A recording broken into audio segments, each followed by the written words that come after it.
the rubble of the first building, he has to have been smart enough to leave. So we're just all looking for him. Well, and any help anybody could give us would be our greatly thoughts appreciated. are with you, Wendy. Good luck. Thank you for sharing your story this morning.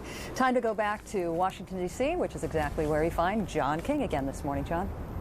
Thank you, Paula. You will remember, our viewers will remember, one of the reasons former President Bush so successful in building the international coalition to fight Saddam Hussein and the Persian Gulf War more than 10 years ago was strong support from moderate Arab nations. That could prove critical as well this time as the current President Bush tries to build an international coalition to fight terrorism. We are fortunate to be joined this morning live in Cairo, Egypt, by Mr. Amr Moussa, longtime Foreign Minister of Egypt, now the General Secretary of the Arab League. Good day to you, sir. Let me start with the simple question. Will the Arab nations, including your home of Egypt and a key country, Saudi Arabia, stand with President Bush if he launches military strikes against Afghanistan and the bin Laden organization? Well, thank you very much. The Arab nations do stand with President Bush, with the United States, with all other countries against international terrorism.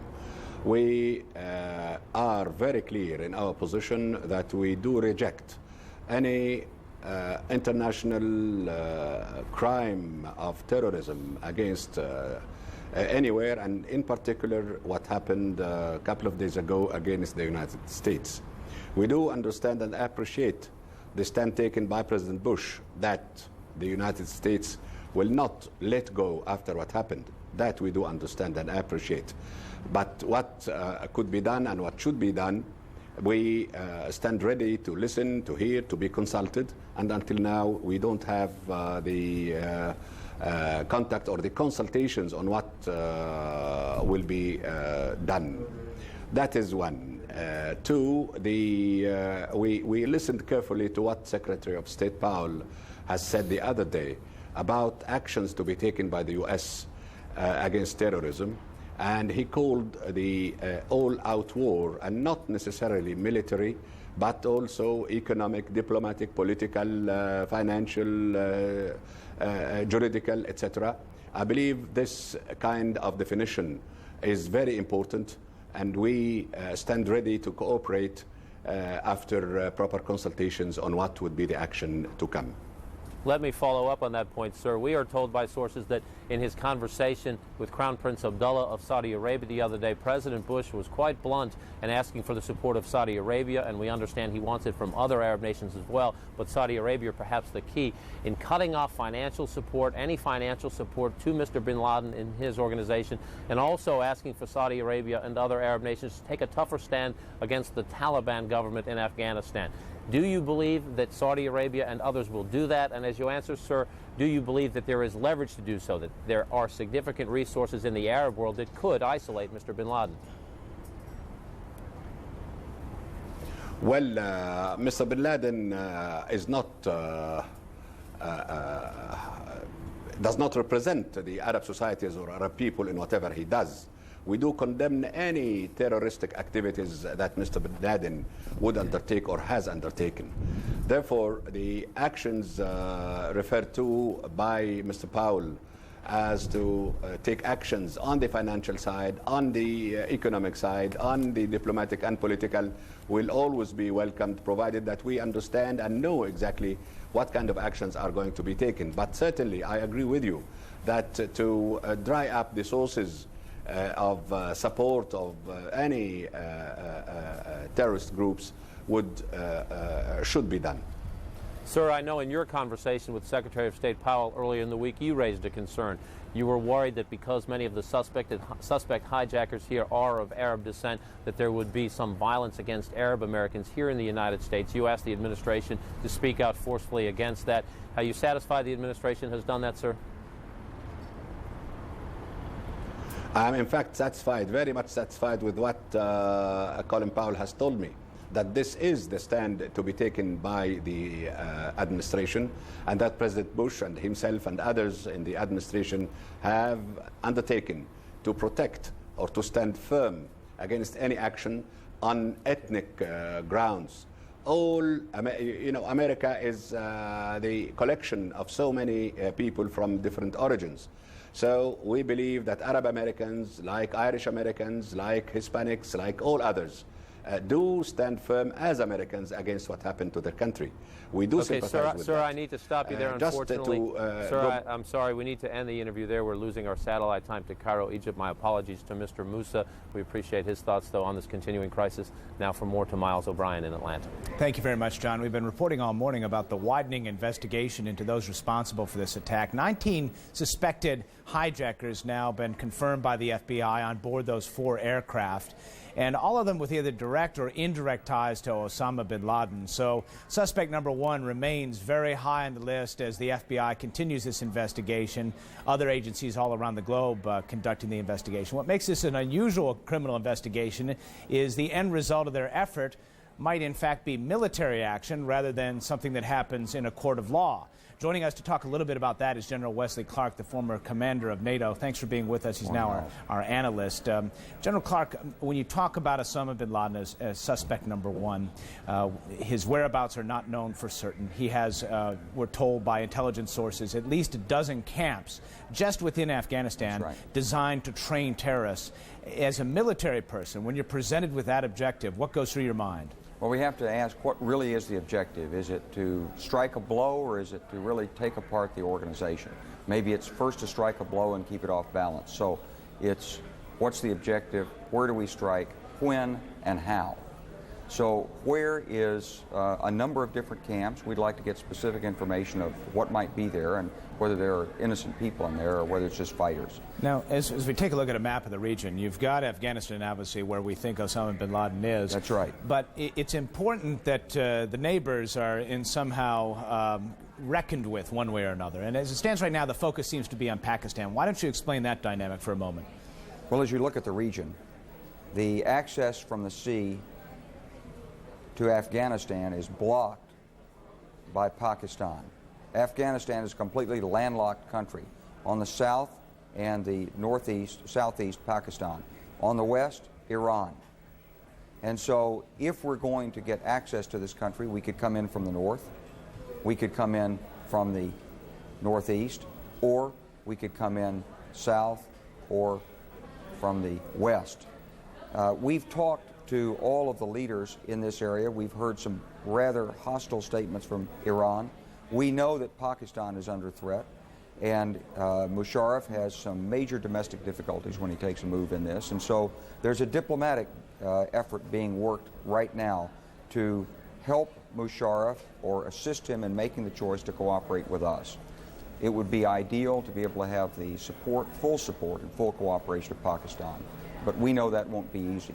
Then, inside Afghanistan, we've got to find the targets and figure out how to strike them. A lot of big ifs, a lot of big questions to answer, but implicit in your discussion here when you talk about going through countries is that this is not going to be a Persian Gulf War type of scenario. This is going to be something that one way or another involves putting U.S. troops on the ground. Explain what the options are. I mean, immediately people might think of a D-Day type of invasion. That might not be the way to go. Well, that certainly won't be the first way to go because it's a very difficult place to get to, and the objective is not the country. The objective is the terrorist network. So we want to locate the individuals who are behind it and what they need to support themselves and take that out. It may not be necessary to go to Afghanistan because there may be nodes that are cells that are in other countries that could also damage it. But if it is necessary to go there, we could go with cruise missiles or aircraft. We could send in special strike teams of special forces. We could use local people to go in and get them. And so there are various courses of action. I'm sure our military is working those courses of action right now. Let's look at that wider view of the region here for just a moment. And in that wider view, the reason we highlight Diego Garcia is there's a U.S. base there. That's the ground base. Of course, you can put some aircraft carriers nearby. Are we limited, though, by this issue of Afghanistan being such an isolated nation? Does that limit the U.S. options? I'm not sure that it limits the options so much as it makes them much more complicated. We've got to either trespass on or use with the permission the soil or airspace of neighboring countries. And that always adds a complicating factor, as we found in the Kosovo operation. Give us a sense of the distances there. Diego Garcia, now that island there where there is a U.S. air base is well within the range, certainly, of something like a B-52. This is 400 miles, and so up here is well over 1,000 miles into Afghanistan. It's well within the range of our long-range strike aircraft. We can position them there. We can put aircraft carriers out in the Arabian Sea. We've got forces now around the Persian Gulf area, and more can be brought in there. And we still have forces on the ground in Saudi Arabia, correct? We do. We have forces in the Persian Gulf area, not only in Saudi Arabia, but also in Kuwait. The political realities of that, though, launching an attack, potentially, from an Arab country on potentially Afghanistan. It will have consequences. Yeah. Domestic consequences for that country and international repercussions as well. So. Let me ask you this. As a military planner, oftentimes the political realities get involved in these decisions. How much will the desire to do something quickly to answer a political need infiltrate the military decision-making, do you think? Well, I don't think it'll be in the military piece, but it will certainly figure in the calculus of the President and the Secretary of Defense, because we've got to keep our country together and move forward in a way that brings us to the long-term objective. On the other hand, we don't want to do anything that's self-defeating. So my guess is there'll be a kind of a nagging sense of urgency, but we're going to give enough time to line up the diplomatic pieces first before we do what's necessary or feasible militarily. General Wesley Clark, thanks for giving us that good overview of the region and the options that lie ahead. General Clark is our military analyst, obviously former commander of NATO. Let's turn it now to CNN's Bob Franken, who's been standing by at the Pentagon ever since American Flight 77 crashed into it. He's inside this morning and has more for us there. Bob?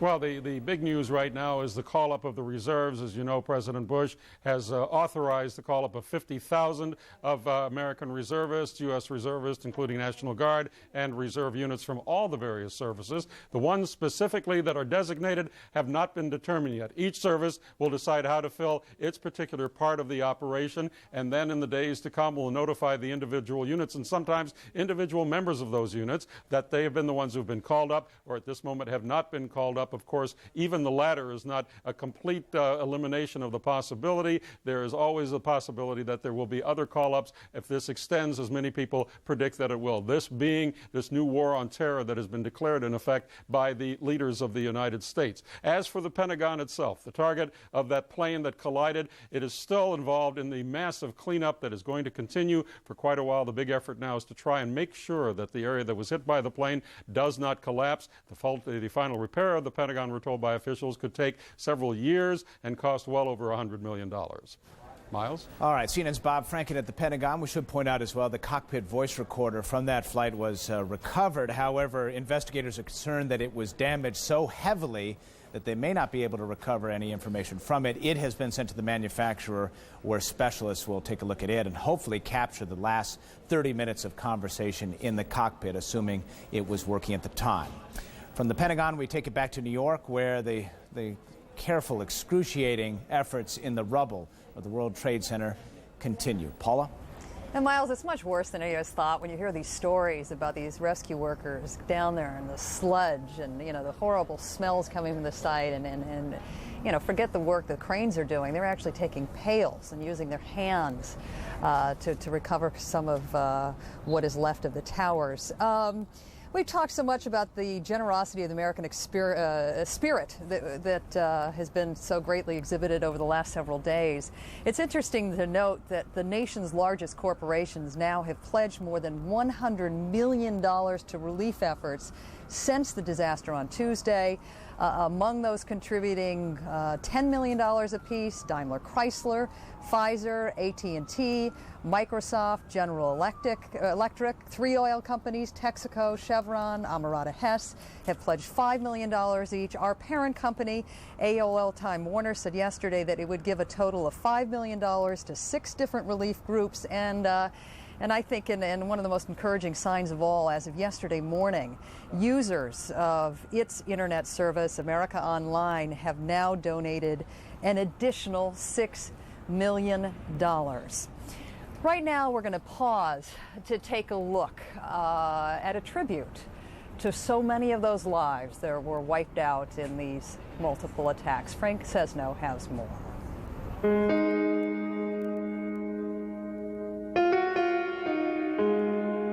Lost on American Flight 11 from Boston.